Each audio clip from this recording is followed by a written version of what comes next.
తీర్మానం మీద వారి అభిప్రాయం ఏంటి? దీన్ని ఏకాభిప్రాయంతో ఆమోదిస్తున్నారా లేదా?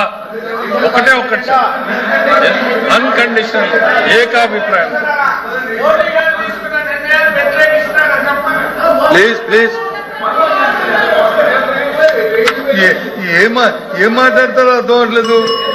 నేను మాట్లాడే భాష ఏంటి, మీరు మాట్లాడుతుంది మీకు వ్యతిరేకంగా ఇవ్వాలని ఉందటో. నేనేం చెప్పాను? ఇప్పటికైనా 50 లక్షల కోట్ల రూపాయలు వసూలు చేసిన తర్వాత 8 సంవత్సరాలు అయిన తర్వాత ఇప్పటికి పరివర్తన చెంది ఆ శ్రీరామచంద్రుడు వెంకటరామమూర్తి గారు ఆలోచించారు, చాలా సంతోషమని చెప్పాను. తప్ప కూర్చోండి, తప్ప అధ్యక్షుడు ఏ అధ్యక్షుడు తీసేది. సార్ ఎఫ్ఎం గారు సార్, ప్రతిపక్ష సభ్యులకి ఎఫ్ఎం గారు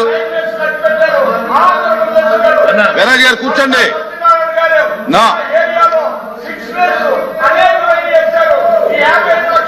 నేను చెప్తాను. ఏమండి వీర్రాజు గారు, మీరు పర్మిషన్ లేకుండా సార్, బొత్స సత్యనారాయణ గారు బీఏసీలో మాట్లాడుతూ ఈ తీర్మానాన్ని మేము వ్యతిరేకిస్తాం అన్నారు. సభలో ప్రవేశపెట్టాము. దీన్ని వ్యతిరేకిస్తారా? ఎందుకంటే నేను అప్పుడే చెప్పాను, మీరు ఇది చెయ్యలేరు, చెయ్యజాలరు, దీన్ని వ్యతిరేకించలేరు. వ్యతిరేకిస్తే మీకు ఎక్కడి నుంచో ఫోన్ కాల్స్ వస్తాయని చెప్పాను. ఈ ఫోన్ కాల్స్ రాకముందే పులివెందుల శాసనసభ్యుడు ఇప్పుడే ట్వీట్ చేశాడు, ఇది ఒక విప్లవాత్మకమైనటువంటి నిర్ణయము, దీన్ని స్వాగతిస్తున్నామని. బొత్స సత్యనారాయణ గారు ఇప్పటికీ బీఏసీలో చెప్పిన మాట కట్టుబడి ఉన్నారా?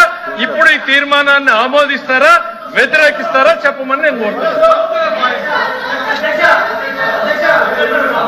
Those who are against, please say no. I say it. Sir, The resolution is approved, adopted. Sir లేదు సార్, ఇంకా అయిపోయింది. ఆయన చెప్పకపోతే నేను చెప్పే ఉన్నాయి సార్. ఆయన చెప్పకపోతే ఆయన ఇష్టం వదిలేయండి సార్. అయిపోయిందండి సార్, అయిపోయింది సార్. నా క్లోజ్ అయింది దయచేసి. సార్ ఇతర సభ్యులు అడిగిన ఉన్నాయి సార్. సార్ ఇంకా లేదు sir. The house is exam to meet again. ఎట్లా సార్ మీరు ఇట్లా రెస్క్యూకి వస్తే ఎట్లా సార్? ద 23rd డే తీర్మానాన్ని వ్యతిరేకించిన బొత్స గారు అంతే.